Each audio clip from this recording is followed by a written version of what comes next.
Hello, welcome to TV Room. David Bradley. I'm your host. So, I have been working on changing the performance test program that would run and test disk drives. And I'm sure I could do some of this more efficiently, but it's working pretty well. I did try and add a thing in where I wanted to see how long the whole thing took. So, I set TI string to zero, quote, 000000, quote, and near the end, I asked it to print and tell me how long it took. Well, that number didn't come up right at all. So somewhere in here, there must be something else that happens with TI string, but I don't have a program in to search for that.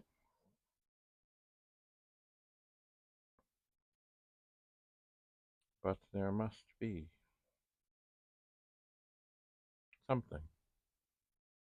Oh, there's a TI. Oh, it's a random thing. Maybe that's it. I don't know.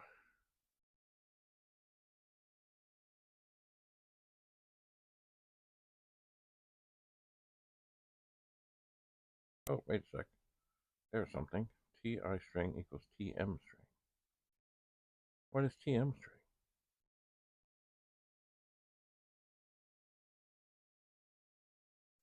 Hmm.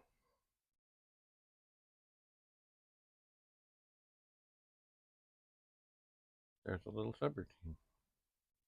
Anyway, it doesn't really matter. It does not. What I do want to do before I do anything else is save the latest version of this program.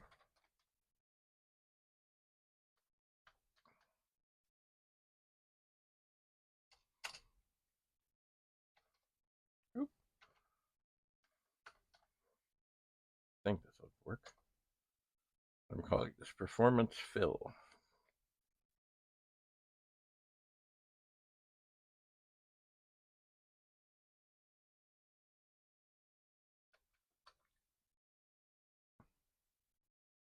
Indeedy, performance fill. So that is laser. It's 13 blocks. And that works out to a magical thing.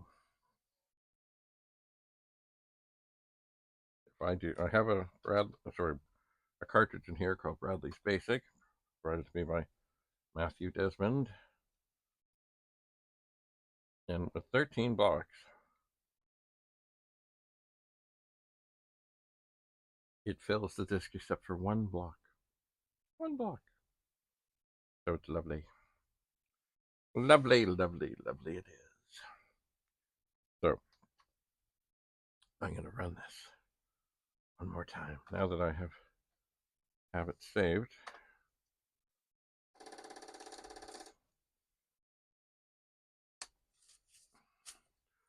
I don't know how long it takes exactly, but it takes a while.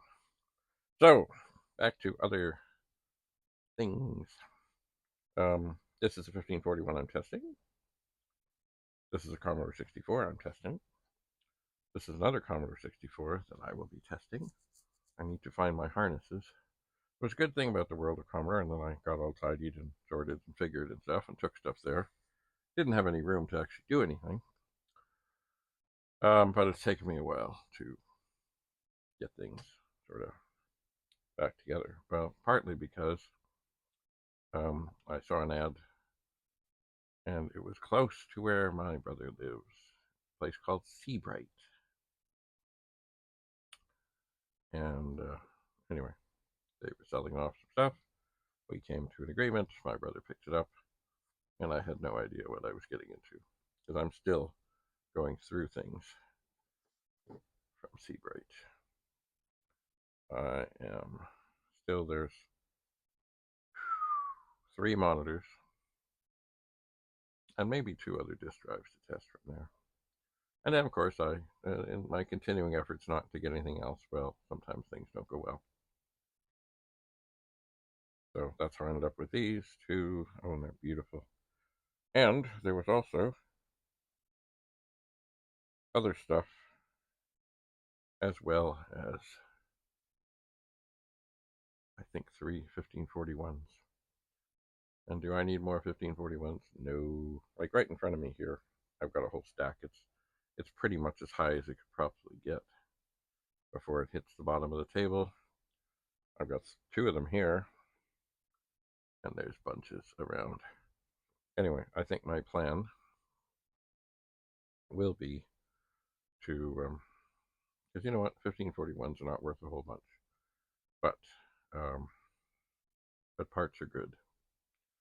So I think I will start to dissect some. And I've done this before. Cuts down on shipping. Like if you need a particular chip that's in a 1541, it doesn't cost a whole bunch to ship one chip, whereas the whole drive costs a whole lot more.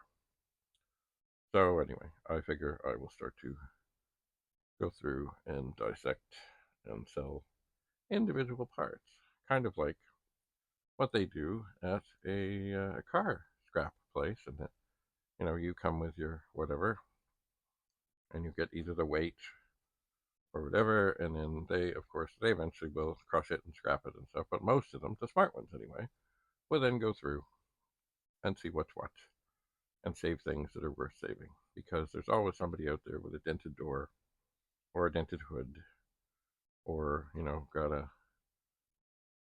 went into a drive-through and crunched a mirror or something or other. So parts are good, and chances are, depending on what they can rescue and what's going on and all that, they can actually probably make more in parts on a car than what the scrap price is. But then, of course, they still scrap it, and it'll be just a little bit lighter depending on what they happen to sell off. It will. Anyway, so I've got lots to do, and I've got to keep on doing it. Oh, it is now saving copies of the performance test. And I have the copies all. It's funny, they were all, because of other things I did, they were not lined up nicely. So now they're lined up nicely. And that, I think it starts with A, goes all the way to Z, not Z, Z. And then goes through some numbers. And it ends up at the end of it. There's one block free. Alexa, what's 664 divided by 13?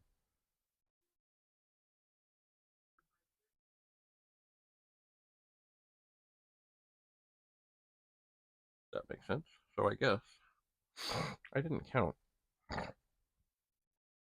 Maybe that makes sense. Maybe. That it saves the program 50 times? I'll have to check.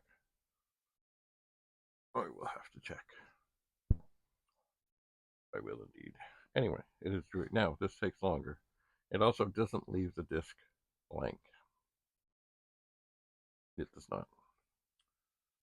So, I mean, I could then format the disk at the end. I could, and maybe I should. But for right now, I'm pleased that after years of pondering ways to do this differently and better, that I've come up with something. Now, is it better? I don't know.